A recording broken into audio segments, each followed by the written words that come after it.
The hunter's trap. The silence of deep space was broken only by the steady hum of life support systems aboard the Wraith Runner. Captain Marcus Chen floated in the zero gravity of his ship's main compartment, his weathered hands working methodically. On a salvaged navigation computer, the device sparked occasionally, sending brief flashes of blue light across his scarred face. Marcus had been alone in the void sector for 3 months now, hunting for valuable salvage among the abandoned mining operations that littered this forgotten corner of the galaxy. At 42 years old, the former Earth Special Forces operative had traded his military uniform for the independence of deep space salvaging. His ship was small, but deadly, modified with stealth technology that made him nearly invisible to most sensor arrays. The emergency beacon cut through his concentration like a knife. The sharp rhythmic pulse filled the cabin as his communication system automatically decoded the signal. Marcus pulled himself toward the console, his movements fluid despite the lack of gravity. "This is research vessel Prometheus." A panicked voice crackled through the speakers. "We are under attack by unknown hostiles. Our engines are down, life support failing. Please, anyone who receives this transmission, we need immediate assistance. Coordinates follow." Marcus studied the data streaming across his screens. The Prometheus was registered as a legitimate Earth science vessel, 3 weeks overdue from a survey mission in this sector. The distress signal was coming from an abandoned mining station called Omega-7, roughly 4 hours away at maximum burn. Something felt wrong. Marcus had survived 15 years in Special Forces and another 5 years in deep space by trusting his instincts. And right now, those instincts were screaming danger. But if there were fellow humans in trouble, he couldn't just ignore their plea for help. He sealed the navigation computer back into its housing and moved to the pilot's seat. The Wraith Runner's engines came to life with a deep thrum that vibrated through the ship's hull. Marcus plotted a course for Omega-7, but kept his stealth systems active and weapons ready. 4 hours later, the mining station appeared on his long-range sensors. Omega-7 had been abandoned for over a decade, its massive industrial complex now, dark and lifeless against the backdrop of swirling cosmic dust. The station hung in the shadow of a large asteroid, its mining tunnels extending deep into the rock like the roots of some metallic tree. Marcus approached slowly, scanning for signs of the Prometheus or its attackers. His sensors detected the research vessel docked to one of the station's airlocks, but something was off about the readings. The ship's power signature was too stable for a vessel that had supposedly been under attack with failing life support. "Wraith Runner to research vessel Prometheus," Marcus transmitted on a narrow beam. "This is Captain Chen responding to your distress call. Please respond." Silence greeted his transmission. Marcus felt the familiar chill of approaching danger. He had walked into traps before, but never one this elaborate. His fingers danced across the control panel, bringing all of his ship's defensive systems online. That's when his sensors detected them. 50 ships previously hidden in the asteroid field surrounding the station suddenly lit up their engines and began moving toward his position. The vessels were sleek and deadly, with the distinctive wing configuration of Corvan Empire warships. "Well," Marcus muttered to himself, "this is definitely a trap." The Corvans were known throughout the galaxy as ruthless collectors of intelligent species. They captured representatives of other races for experimentation, seeking to understand and exploit the unique abilities of each species they encountered.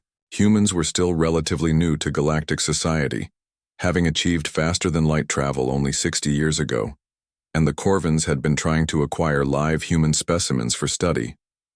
A communication channel crackled to life, filled with the harsh clicking sounds of the Corvan language. Marcus's universal translator converted the alien speech into something he could understand.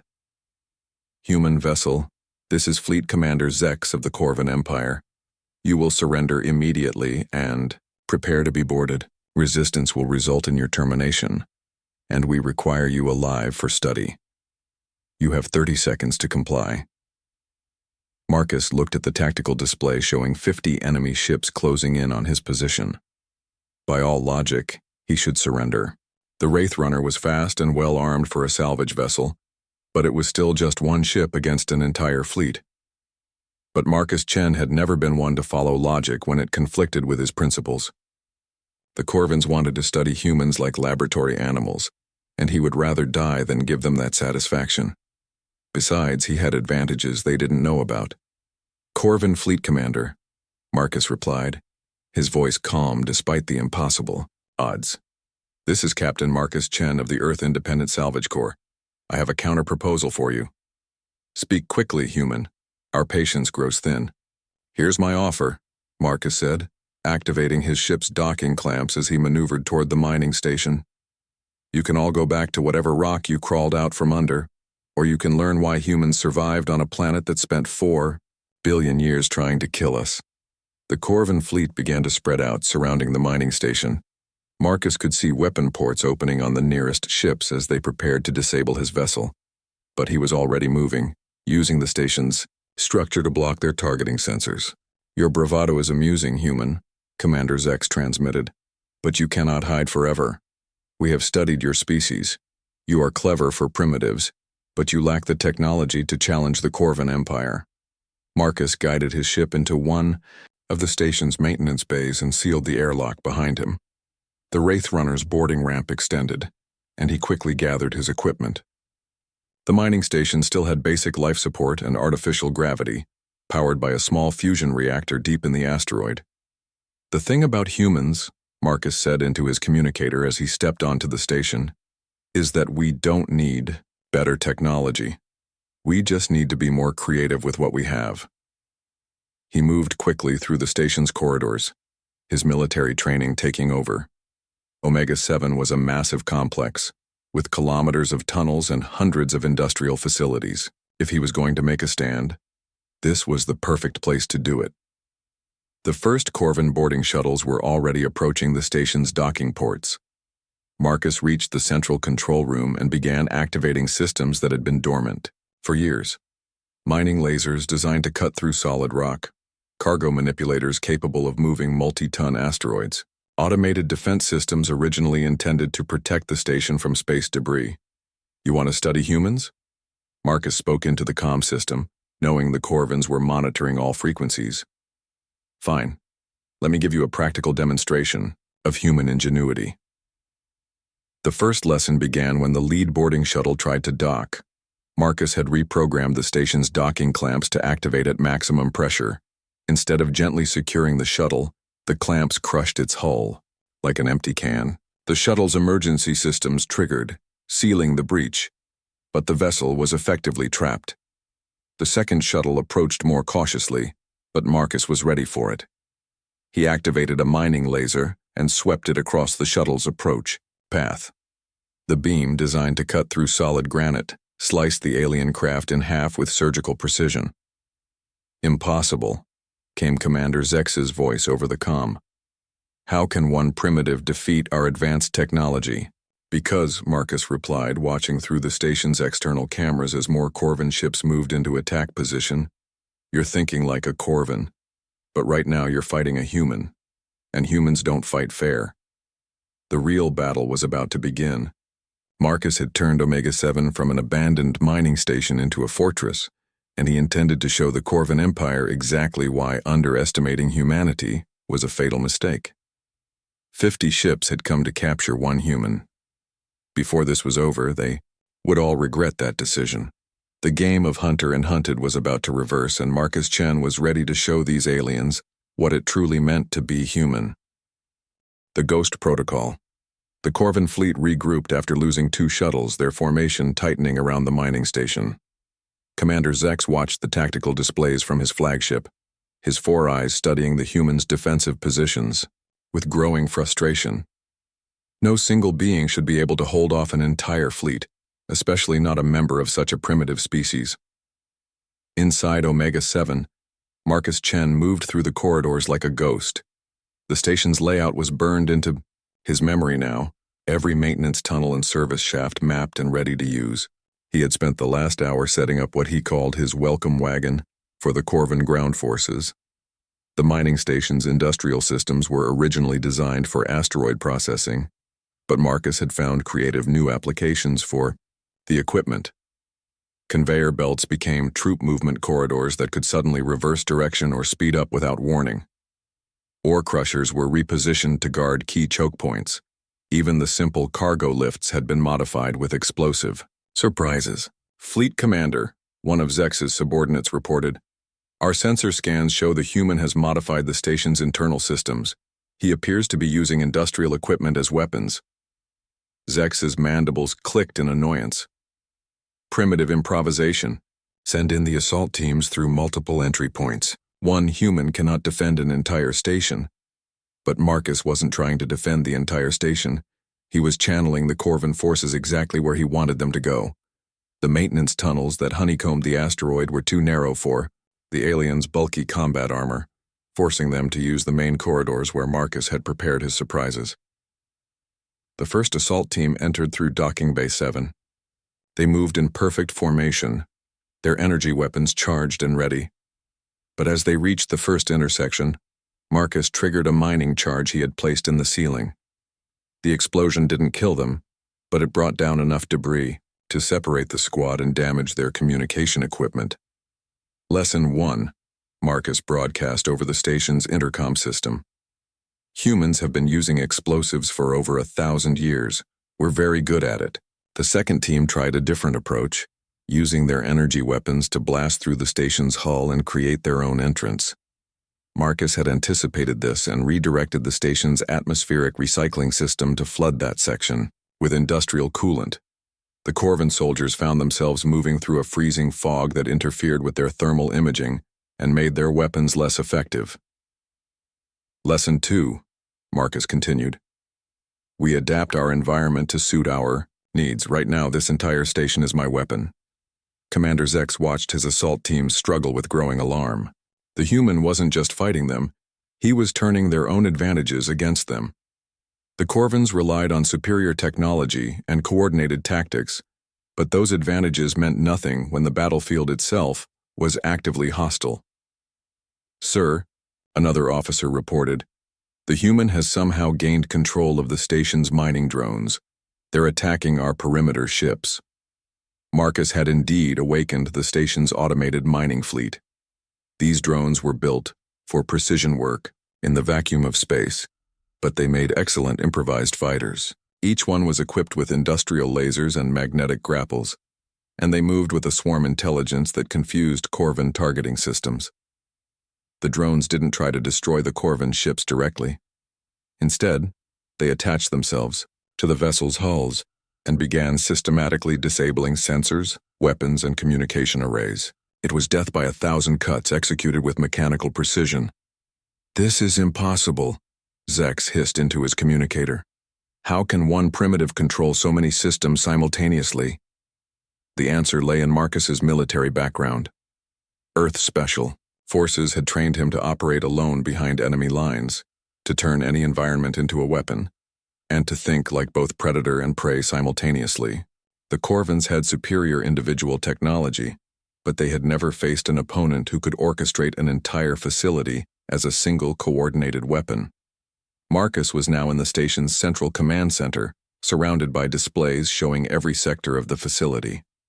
He watched Corvan assault teams stumble through his maze of traps and obstacles, while their ships outside struggled with the drone swarms. "Fleet Commander," he transmitted directly to Zex's flagship, "I want you to understand something about humans. We didn't evolve to be the strongest or the fastest or the most technologically advanced. We evolved to be survivors. And survivors learn to use everything around them." To prove his point, Marcus activated the station's main mining laser. The massive beam, designed to carve up asteroids for processing, swept across 3 Corvan cruisers. Their shields flared and failed under the sustained assault, and the ships began to drift, powerless and dead in space. The Corvan fleet pulled back, regrouping at a safer distance. Commander Zex realized he was facing something he had never encountered before. A single opponent who could think and adapt faster than an entire fleet could respond. "All units, maximum range bombardment," Zex ordered. "Destroy the entire station." But Marcus had prepared for this too. The mining station wasn't just built into the asteroid, it was connected to a network of similar facilities throughout the local system. With a few keystrokes, Marcus activated a chain reaction that had been dormant for over a decade. Omega-7 and its sister stations had been part of a larger mining operation, connected by a series of automated cargo vessels that moved, or between facilities. Marcus had reprogrammed these ships to carry something other than raw materials. Each one now contained a fusion charge powerful enough to crack a small moon. The cargo ships emerged from their hiding places throughout the asteroid field, moving on predetermined courses toward the Corvan fleet. The aliens detected them too, late to respond effectively. The ships were small and fast, designed to navigate through dense asteroid fields, and they moved with the kind of precision that only comes from years of automated operation. "You wanted to capture a human for study," Marcus transmitted as the cargo ships closed in on their targets. "Let me give you one final lesson about my species." The first cargo ship reached the Corvan flagship and detonated its fusion charge against the vessel's hull. The explosion lit up space like a miniature star, vaporizing the ship instantly. Other cargo vessels found their targets throughout the fleet, each detonation adding to the growing chain reaction of destruction. "We don't surrender," Marcus continued, watching through the station's sensors as ship after ship vanished in nuclear fire. "We don't give up. And when you back us into a corner, we don't just fight back. We make sure you regret ever trying to cage us." Commander Zex's flagship was among the last to fall, its shields finally failing under the assault of 3 cargo ships simultaneously. In his final transmission, the Corvan officer's voice was filled with something Marcus had never heard from their species before, genuine fear. "What are you?" Zex asked. "I'm human," Marcus replied simply. When the explosions finally ended, the asteroid field was filled with nothing but debris and radiation. 50 Corvan ships had entered the system to capture 1 human. None of them survived to report their failure. Marcus stood in the command center, surrounded by the wreckage of his improvised fortress. Omega-7 had been badly damaged in the battle, but the fusion reactor was still stable, and life support was holding. His ship was intact in the maintenance bay, ready to carry him to his next destination. But first he had a message to send. Marcus activated the station's long-range communication array and began broadcasting on all frequencies, sending his report to every human outpost, military installation, and civilian colony within 100 light-years. The message was simple. "This is Captain Marcus Chen, reporting the complete destruction of a 50-ship Corvan fleet in the Omega sector. Be advised that humanity is no longer considered easy prey. We are survivors and we protect our own." The transmission would reach Earth Command in 2 weeks, carried by the same quantum relay network that had brought news of the Corvan Empire's expansion into human space. But more importantly, it would reach every alien monitoring station in this part of the galaxy within days. Marcus Chen had done more than survive an impossible situation. He had sent a message that would echo across the galaxy. Humanity had arrived, and they were not to be underestimated. As he prepared his ship for departure, Marcus allowed himself a small smile. The Corvans had wanted to study humans to understand what made them dangerous. Now they knew.